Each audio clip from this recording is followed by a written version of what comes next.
Hello, నమస్తే అండి.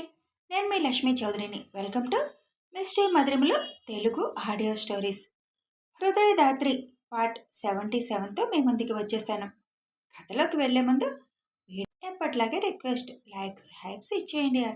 ఇక ఆలస్యం చేయకుండా కథలోకి వెళ్ళిపోదాం. దేవ్ చిన్నప్పుడు ఏం జరిగిందని ఇక్కడ భువి వాళ్ళకి దేవ్ వాళ్ళు, అక్కడ ధీరజ్కి మమతా గారు ఎవరికి తెలిసింది వాళ్ళు చెబుతున్నారు. నేను నా నేరేషన్లో జరిగింది మొత్తం మీకు చెప్తాను. గతం. రఘు గారికి జాను గారికి ఇద్దరు సంతానం. ఇద్దరు మగపిల్లలు. పెద్దతను రాజేంద్ర, చిన్నతని పేరు రాఘవేంద్ర. రాజేంద్ర గారికి చదువు అయిపోయాక సెక్రటరియేట్లో గవర్నమెంట్ జాబ్ వస్తుంది. రాఘవేంద్రరావు గారు చదువు అయిపోయాక చిన్న బిజినెస్లా స్టార్ట్ చేస్తారు. రాజేంద్రకి మొదటి నుంచి బిజినెస్ అంటే పెద్దగా ఇష్టముండదు. గవర్నమెంట్ జాబ్ కొట్టాలని ఆయన కోరిక. అలాగే కష్టపడి గవర్నమెంట్ జాబ్ సంపాదిస్తారు. మంచి జీతం, మంచి ఉద్యోగం. రాఘవేంద్ర గారు ఫస్ట్ నుంచి ఒకరి కింద చేయడం ఎందుకని తనే సొంతంగా చేయాలని ఆటోమొబైల్ షాప్ పెట్టుకుంటారు. రాజేంద్ర గారు ఉద్యోగం కోసం హైదరాబాద్ వచ్చేస్తారు. ఒంటరిగా ఉంటున్నారని ఆయనకి పెళ్లి చేయాలనుకుంటారు రఘు దంపతులు. అనుకున్నదే తడవుగా అదే ఊర్లో రఘు గారి స్నేహితుడి కూతురైన ఉమని ఇచ్చి పెళ్లి చేస్తారు. ఉమకి మొదటి నుంచి అందం పిచ్చి. అందంతో పాటు ధనం మీద కూడా వ్యామోహం ఉంది. రాజేంద్రకి గవర్నమెంట్ ఉద్యోగం, మంచి జీతం, పైగా సిటీలో ఉంటున్నాడు అని పెళ్లికి సంతోషంగా ఒప్పుకుంటుంది ఉమ. పెళ్ళయ్యాక హైదరాబాద్లో కొత్త కాపురం పెడతారు రాజేంద్ర దంపతులు. మొదటి నుంచి సిటీ పిచ్చి, అందం పిచ్చి ఉన్న ఉమ హైదరాబాద్ వచ్చాక పూర్తిగా సిటీ కల్చర్కి అలవాటు పడిపోతుంది. రాజేంద్ర సంపాదనంతా తన అందాన్ని ఇంకా మెరుగుపరుచుకోవడానికి షాపింగ్లంటూ విచ్చలవిడిగా ఖర్చు చేయడం మొదలుపెట్టింది. రాజేంద్ర ఎన్నోసార్లు జాగ్రత్తగా వాడుకోవాలని, మనం సిటీలో ఉన్నాం, జాగ్రత్తగా వాడుకుంటేనే ఏదైనా ఆస్తులు సంపాదించుకోగలం, వచ్చినవి వచ్చినట్టు ఖర్చు పెడితే మనకి రేపొద్దున అవసరానికి ఇబ్బంది పడాల్సి వస్తుందని ఎన్నిసార్లు ఆయన చెప్పినా పెడచెవున పెట్టి ఇష్టారాజ్యంగా చేయడం మొదలుపెట్టింది ఉమా. గట్టిగా ఏదైనా మాట్లాడితే అలిగి పుట్టింటికి వెళ్ళడం, మళ్ళీ బతిమిలాడి తీసుకొచ్చుకోవడం, ఇలాగే ఒక సంవత్సరం గడిచిపోయింది రాజేంద్రకి. అదే టైంలో దేవ్ కడుపులో పడతాడు. కానీ ఉమకి అప్పుడే పిల్లల్ని కనడం ఇష్టం లేదు.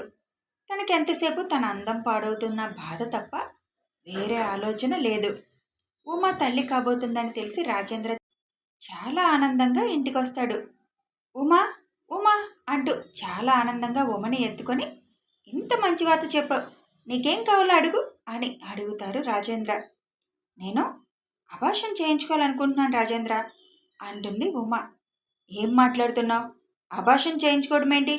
మనం తల్లిదండ్రులం కాబోతున్నామంటే ఎంత ఆనందించవలసిన విషయం అని అంటారు రాజేంద్ర. నాకప్పుడే పిల్లల్ని కనడం ఇష్టం లేదు రాజేంద్ర. దానివల్ల నా అందం పాడైపోతుంది. సీరియల్స్లో, సినిమాల్లో నటించాలని నాకు కోరికగా ఉంది అని తన మనసులో మాట బయటపెట్టింది. ఏంటి, సినిమాల్లో, సీరియల్లో నటిస్తావా? నీకు అక్కడ పిలిచి ఆఫర్స్ ఇస్తారనుకుంటున్నావా? అయినా అలాంటివన్నీ నాకు ఇష్టముండదు. నువ్వు అబార్షన్ చేయించుకోవడానికి నేను ఒప్పుకోను. ఇన్నాళ్ళు నువ్వేం చేసినా నువ్వే తెలుసుకుంటావని చూసి చూడనట్టు వదిలేశాను. కానీ ఇప్పుడు అబార్షన్ అంటే మాత్రం నేను ఒప్పుకోను అని ఖరాఖండిగా రాజేంద్ర చెబుతారు. తర్వాత రోజు రాజేంద్ర ఆఫీస్కి వెళ్ళిపోగానే ఉమ హాస్పిటల్కి వెళుతుంది. అబార్షన్ చేయమని డాక్టర్ని అడుగుతుంది.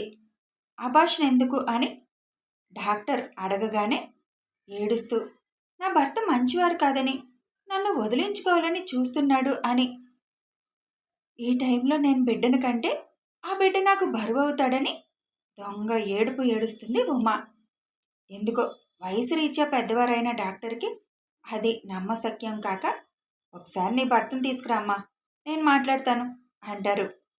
ఆయన నేను తీసుకురాలేనండి, నా మాట అసలు వినరు, ఆయనకు వేరే అమ్మాయిలతో సంబంధాలున్నాయి అని నోటికొచ్చినట్టుగా అబద్ధాలు చెప్పుకుంటూ పోతుంది ఉమ. డాక్టర్ ఉమని చెక్ చేసి, నీకు ఇప్పుడు 3వ నెల కూడా దాటింది. ఈ టైంలో అబార్షన్ చేస్తే నీ ప్రాణానికే ప్రమాదం. కాబట్టి పెద్దదానిగా చెప్తున్నాను, నీ బిడ్డను కనాల్సిందే.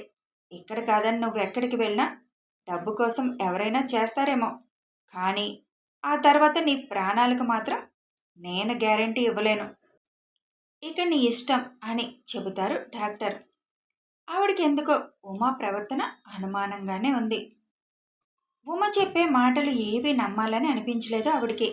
అందుకే ఉమకి అలా చెప్పారు.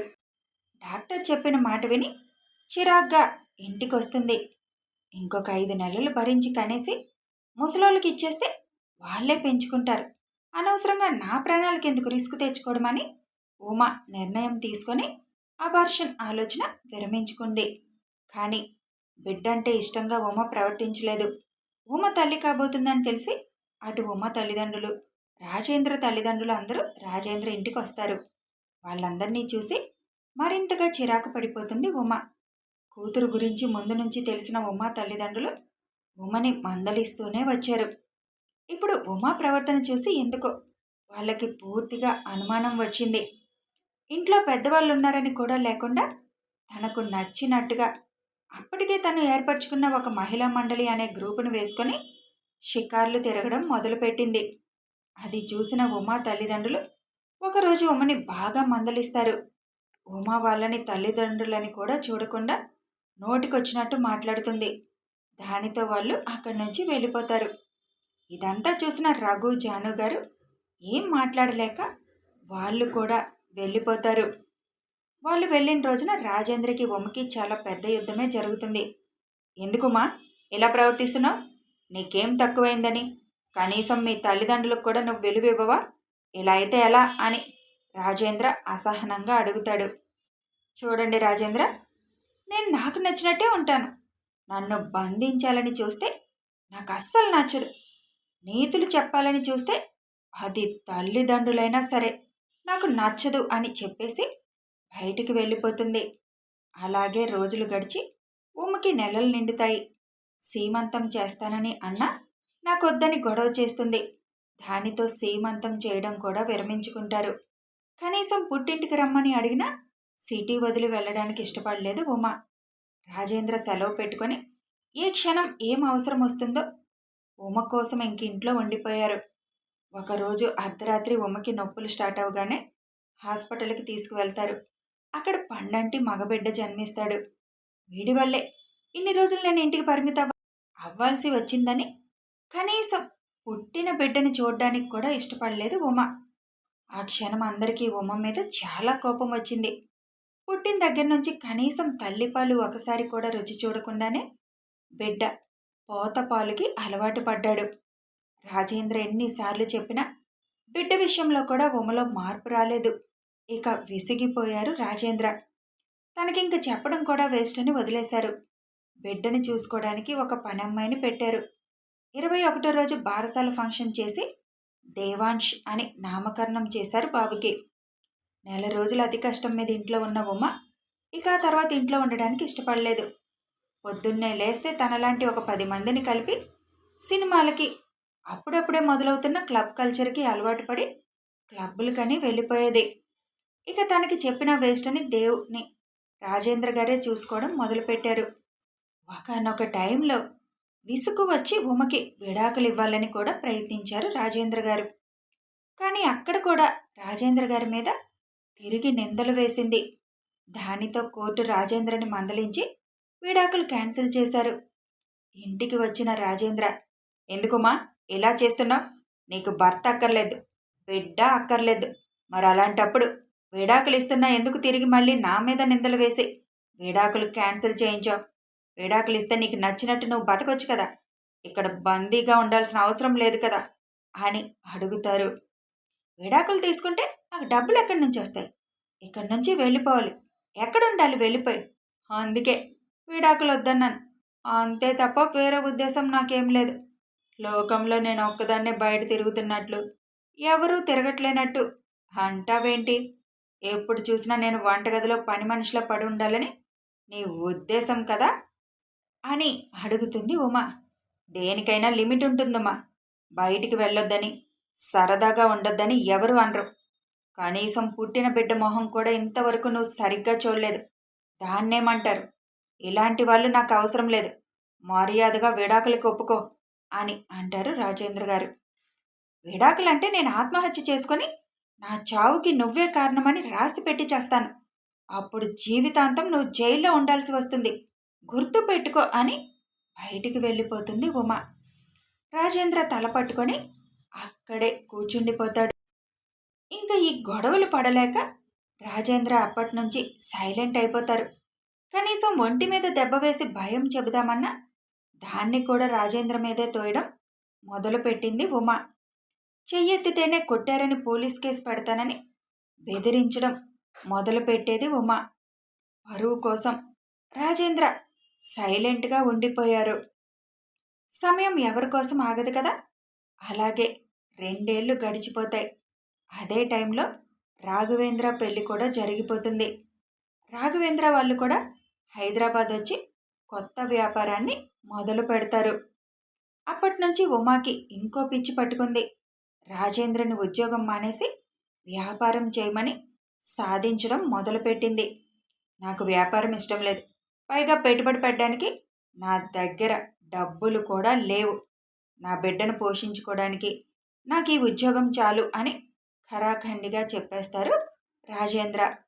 రాఘవేంద్రరావు గారి వ్యాపారం అభివృద్ధి చెంది పైకి రావడంతో వాళ్ళ మీద ఈర్ష్య ద్వేషాలు పెంచుకుంది ఉమ. ఉమ రాఘవేంద్ర మీద ఏడుస్తుందని తమ్ముణ్ణి కూడా దూరం పెడతారు రాజేంద్ర. రాఘవేంద్ర అన్న దూరం పెట్టేసరికి వదిన మాట విని దూరం పెట్టాడని, అన్నకు కూడా మేము సంపాదిస్తున్నామని ఓర్చుకోలేకపోతున్నాడు అని మనసులో పడిపోతుంది. అలా అన్నదమ్ముల మధ్య దూరం చాలా ఎక్కువైపోతుంది. దేవుకి మాటలు వచ్చాక అమ్మ అమ్మ అంటూ ఎన్నిసార్లు ఉమా దగ్గరికి వెళ్ళాలని ప్రయత్నించినా ఉమ దేవుని కనీసం దగ్గరికి తీసుకోకపోవడం లేకపోగా దేవు దగ్గరకు వస్తే విసుక్కునేది. రాజేంద్ర దేవుని ఎత్తుకొని నీకు అమ్మ లేదు, నీకు నేనొక్కడే ఉన్నాను అని చెప్పి ఆ ఇంట్లో ఉమా ఉన్నదన్న విషయం మర్చిపోయి తండ్రి కొడుకులు బతకడం మొదలుపెట్టారు. కాలగర్భంలో 8 ఏళ్ళు కరిగిపోయాయి.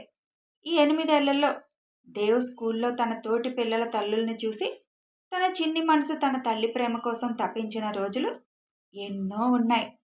సెలవులు వస్తే నానమ్మ తాతయ్య దగ్గరికి వెళ్ళి గడపడం, నానమ్మ చేత గోరుముద్దలు తింటూ తల్లి గోరుముద్దలు తినలేదన్న విషయాన్ని మర్చిపోయేవాడు. స్కూల్లో తన తోటి స్నేహితుల తల్లులొచ్చి అన్నం తినిపించి వెళ్ళడం చూసి తనకెందుకు తన తల్లి అలా తినిపించదని ఎన్నోసార్లు మౌనంగా బాధపడేవాడు. రాజేంద్ర గారు మాత్రం అన్నీ తానై దేవుని అల్లారు ముద్దుగా పెంచుకుంటున్నారు. దేవ్ 3rd క్లాస్కి ఎంటర్ అయ్యాడు. అప్పటికే ఉమా మహిళా మండలి సభ్యురాలు కాస్త ప్రెసిడెంట్ లెవెల్కి ఎదిగింది.